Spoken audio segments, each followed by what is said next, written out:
Bora entrar aqui com o superchat do querido Caio Almeida, que pergunta: diante dos resultados das últimas eleições, o futuro do PT aliar ou se entregar mais ao centrão para tentar retornar à força do partido em um levante de esquerda? Querido Caio, são duas abordagens, né, possíveis. A primeira é política de base. Por quê? Uma entrevista recente do Zé Dirceu, né? Uma das pessoas assim, Zé Dirceu, Eduardo Cunha, Gilberto Kassab, esses caras, não é gostar ou não gostar. É ouvir, porque os caras entendem muito de política, sabe? Você, entende, você tem que ler o que os caras estão falando, você tem que ouvir a entrevista e tal. O Zé Dirceu falou, cara, numa entrevista pro Juca Kfouri, que não é a questão de polarização. A questão é que a sociedade brasileira se politizou a partir de 2013. Aumentou as conversas sobre política em âmbitos que antes eu conversava. Eu falo porque eu estou na rádio desde então, cara. Política era um tema menor, assim, eram outros temas, eram questões sociais, questões de cidade, que monopolizavam mais o debate na rádio, cara. Hoje não, a gente está aqui numa live aqui que eu e o André temos que perverter as sugestões de pauta de vocês para falar de assunto, falar de Holyfield, para falar de Peido não foi o caso, mas para falar de Bruce Willis, para falar de Alexandre Frota, a gente pega um caminho que a gente segue. A sociedade brasileira, ela quer falar mais de política, ela se politizou. E uma coisa que só a esquerda fazia, que era em cima de movimento estudantil, em cima de comunidade básica, a Igreja Católica que era o forte nos anos 70, de associação de moradores, de bairros, de movimento estudantil, de grêmio estudantil, de CA de universidade, de conselho tutelar, esses espaços da política do dia a dia, muito próxima da vida das pessoas, de sindicatos, nem se fala, a esquerda é que dominava esses espaços. A partir dos anos 80, passando pelos 90, culminando no 00, você tem uma rearticulação disso por meio da ascensão da igreja evangélica. A igreja evangélica, ela reposiciona esses espaços de convívio e de formação política e vão meio que a reboque puxando outros. A direita se organizou tal qual a esquerda, e hoje eles têm os movimentos de... Isso é o Cécio de Barros estava falando hoje lá no Foro de Teresina. Eles têm os movimentos de base de bairros, de mulheres, de grupo de jovens, eles têm curso de formação em economia liberal, tem esses MBL da vida aí que dá. Antes era só a esquerda que fazia isso, cara. Agora não, a direita faz. Ela forma quadros. Ela renova. Ela tem um Nicolas, por exemplo, que é uma potência de carisma para uma parcela do nosso povo, do nosso eleitorado. Ele é uma potência eleitoral, o deputado federal mais votado do Brasil, do estado que não tem o maior número de eleitores, isso é um feito fantástico. E alguém que ninguém, nem mais o pessoalista dos pessoalistas, duvida do potencial futuro eleitoral de Nicolas Ferreira. Para sonhos bem grandes, viu? Para sonhos bem grandes. Nesse sentido, por hora, o PT tem que estabelecer uma estratégia de sobrevivência barra reconstrução, o que não é fácil. Uma questão de discurso, claro. A população de classe C e D, antes tão afeita aos preceitos do Partido dos Trabalhadores, hoje está bem refratária. São outros princípios que norteiam essas pessoas. E aí foi acho que foi a Thaís Bilen que falou isso. Eu ouço um podcast que eu vou esquecendo quem falou, mas acho que foi a Thaís Bilen que sim falou, ou foi a Ana Clara Costa, não recordo qual das duas foi. O Partido dos Trabalhadores, ele conseguia dominar uma pauta para a base da pirâmide social brasileira até o momento em que entrou uma divisão de direitos para campos mais antropológicos, menos sociológicos. Quando era só dinheiro, se dinheiro, cara, não tinha para ninguém, era o PT.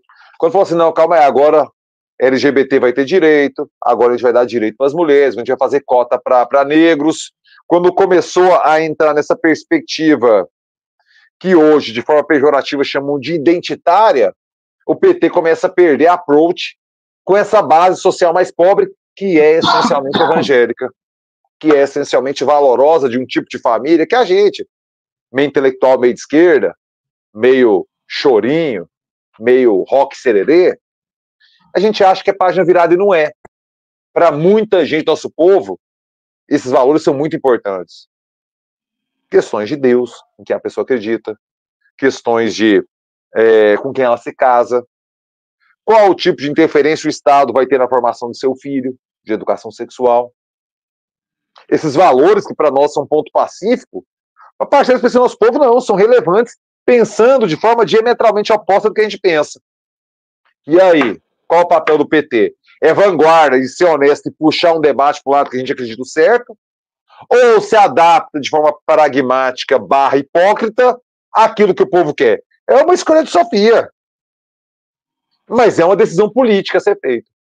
Eu nunca tive problema em ser minoritário. Rapaz, eu gosto de rock em Goiás. Eu sempre fui minoria. Eu sempre me entendi como esquisito. Só que esquisito não ganha eleição. Majoritária não, ganha para deputado. Você bota um esquisito na Câmara dos Vereadores. Você bota um esquisito na Alegre e um esquisito na Câmara Federal. Para prefeito, para governador, para presidente não ganha o esquisito. Para conversar com a rapaziada tem que abrir mão de valores. E aí? A esquerda adapta o discurso, muda posicionamentos, ou vai para o enfrentamento político, muito mais árduo, mas de construção de longo prazo, e fala assim, não, essa visão de mundo é a correta, e vai para o debate. Essa é a pergunta, é ideológico ou é pragmático? O que você acha, André Rodrigues?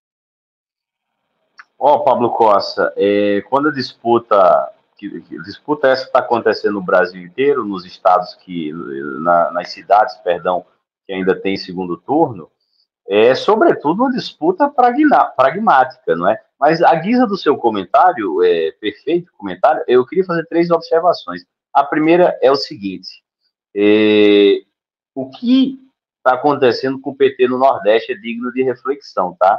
Porque o PT sempre passeou nas prefeituras nordestinas, sempre teve larga folga, vantagem. O próprio Lula teve uma votação expressiva, não fosse o Nordeste, ele teria perdido a eleição presidencial, e o PT periga não fazer nenhuma capital nordestina, amigo.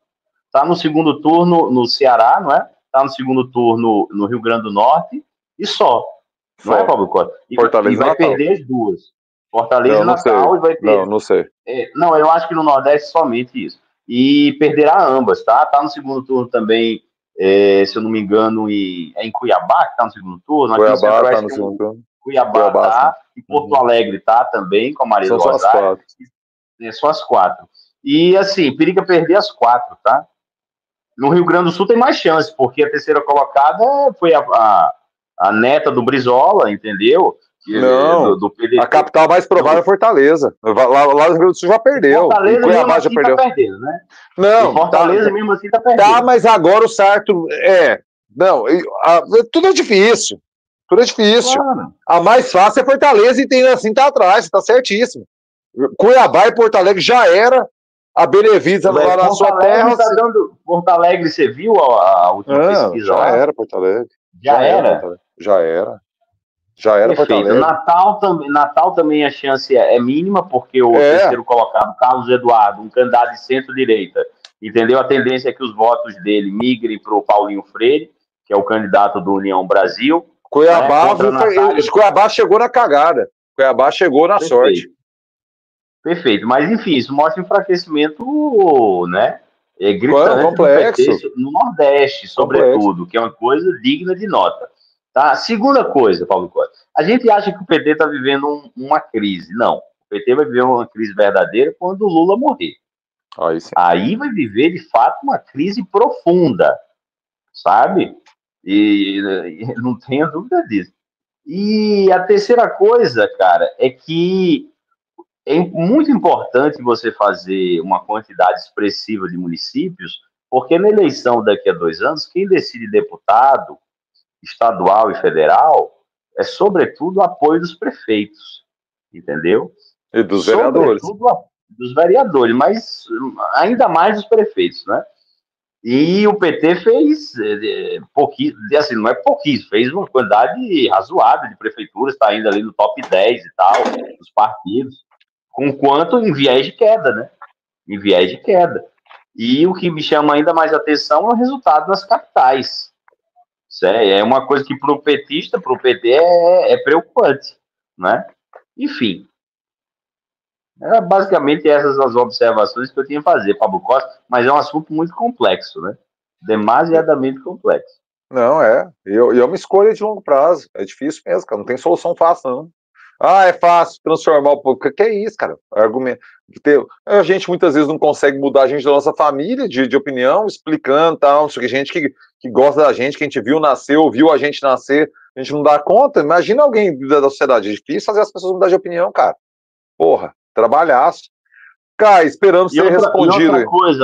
E outra coisa, Pablo, é aquilo que o Duda Mendonça falou em 2001, quando ele sentou com Lula e assumiu o marketing do Lula. Não é porque assim, o petista sempre foi imbuído de grande empáfia. A minha visão está certa, é a visão correta de mundo, é isso e não quero discussão. E aí o Duda sentou com a cúpula do PT e falou, olhando para a cara de todos eles: vem cá, se vocês estão tão certos assim, por que vocês nunca ganharam a eleição? Exato. Entendeu? Se vocês estão tão certos, por que vocês não ganharam ainda?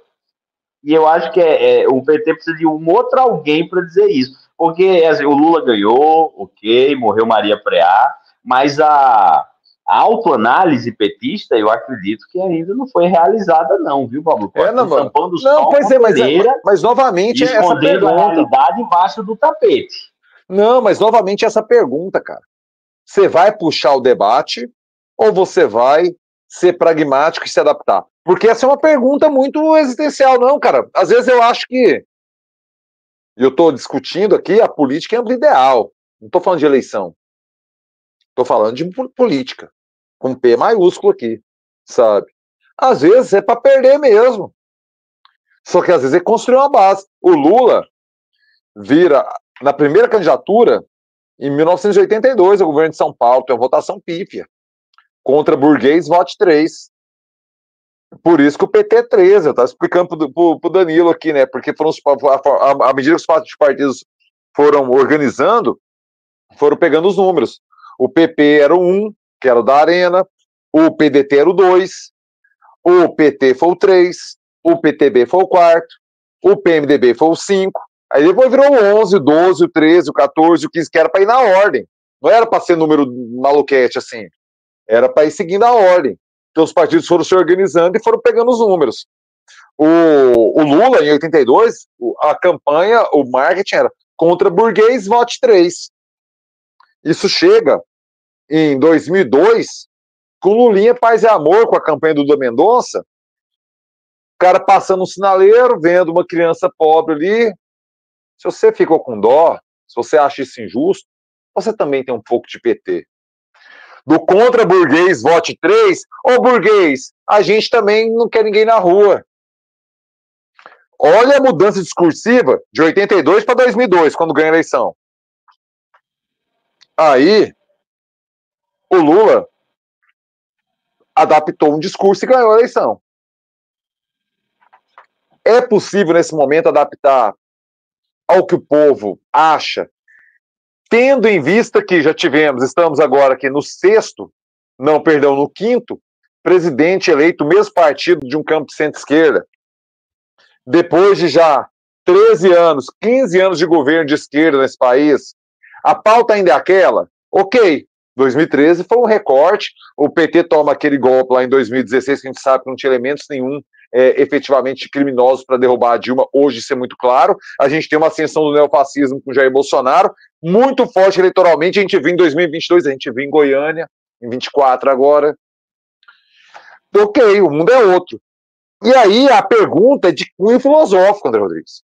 A gente vai fazer a disputa política de longo prazo ou a gente vai para pragmatismo entrar no esquema Kassab? É simples assim. O que você acha? Não, perfeito, Pablo Costa. Naturalmente que o PT ainda lidera, não é? O campo à esquerda no Brasil, sobretudo por ter o presidente da República.